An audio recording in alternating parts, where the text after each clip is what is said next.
तो दोस्तों ये बात तो आप भी जानते होंगे, पिछले 4 सालों के अंदर जितने भी वॉर हुए हैं उसमें सबसे ज्यादा क्रिटिकल रोल ड्रोन्स का रहा है। और ड्रोन बनाने के पीछे जैसे पिछले 4 सालों के अंदर पूरी दुनिया भागी है, ऐसे कभी नहीं भागी, चाहे वो इंडिया हो, चाइना हो, अमेरिका हो, चाहे रशिया या फिर ईरान ही क्यों ना हो।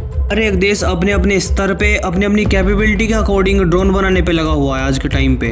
आपने एक बात बहुत ज़्यादा नोटिस करी होगी, जो ड्रोन बनाए जा रहे हैं या तो वो उनकी वायुसेना के लिए है या फिर थल सेना के लिए। नौसेना है देशों की, उसके ऊपर बिल्कुल भी ध्यान नहीं दिया जा रहा और अपनी नेवी को बिल्कुल ही इग्नोर कर रहे हैं ड्रोन के मामले में। मैं आपको बता दूं, जैसे कि थल सेना और वायुसेना गेम पलटने का दम रखती है ड्रोन के बलबूते पे, ऐसे ही नौसेना भी गेम पलट सकती है। जैसे अगर किसी भी देश का वॉर होता है और उसके अंदर वो ड्रोन यूज करते हैं तो बहुत ही ज्यादा चांसेस हो जाएंगे उनके जीतने के।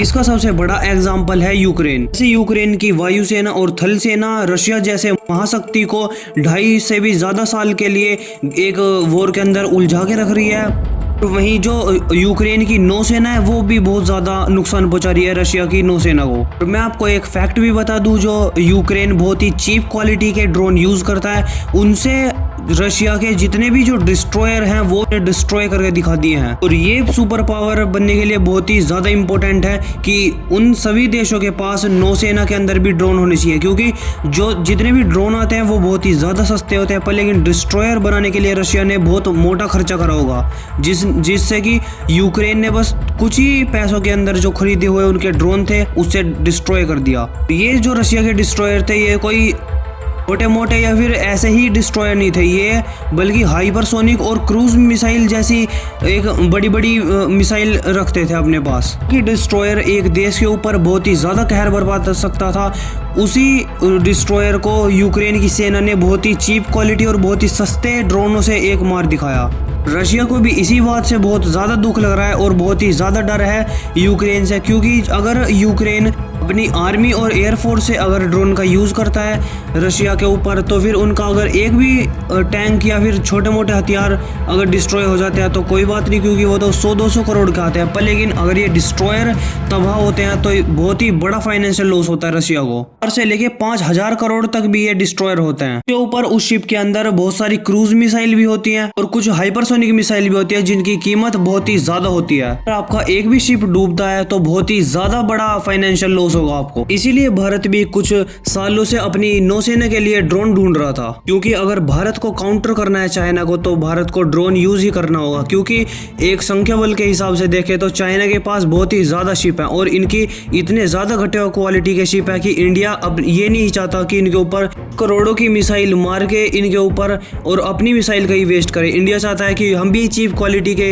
एक ड्रोन ले और उसके बाद उनकी शिप को डिस्ट्रॉय करें। इस चीज के अंदर समस्या ये आ जाती है कि जैसे इंडिया को ड्रोन चाहिए थे वैसे किसी भी देश ने अभी तक बनाए ही नहीं है। इसलिए भारत ने यह तय करा कि क्यों ना इसके ऊपर मेक इन इंडिया के तहत ही ड्रोन बनाए जाए जो इंडियन नेवी को चाहिए। और इस काम को हमने DRDO को सौंप दिया, पर लेकिन उन्होंने भी थोड़ा बहुत ही काम कर दिया। पर लेकिन आज के टाइम पे हमने अपनी एक प्राइवेट कंपनी को इस प्रोजेक्ट के अंदर शामिल कर लिया है। सावगर डिफेंस इंजीनियरिंग करके एक कंपनी है पुणे बेस, उसको हमने इस प्रोग्राम के अंदर जोड़ लिया है। इस प्रोजेक्ट के अकॉर्डिंग ये अंडर वाटर UAV बनाएगी भारतीय नौसेना के लिए, यानी कि ऐसे ड्रोन जिनको पानी के अंदर लॉन्च किया जाता है।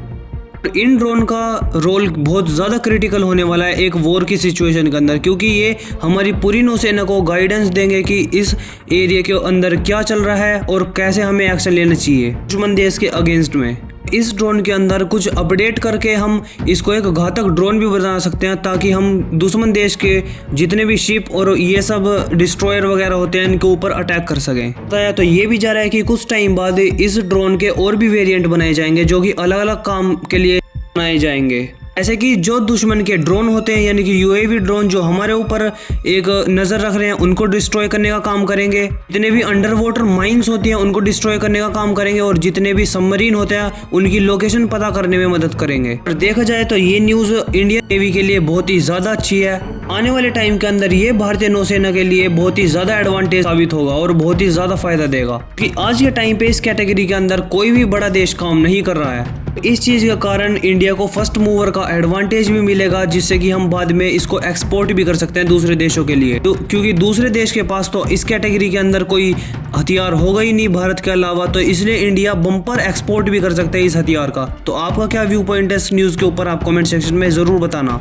और अगर आपने सब्सक्राइब नहीं करा तो आप सब्सक्राइब कर लो, क्योंकि ज़्यादा लोग हमारी वीडियो देखते हैं पर लेकिन उन्होंने सब्सक्राइब नहीं कर रखा।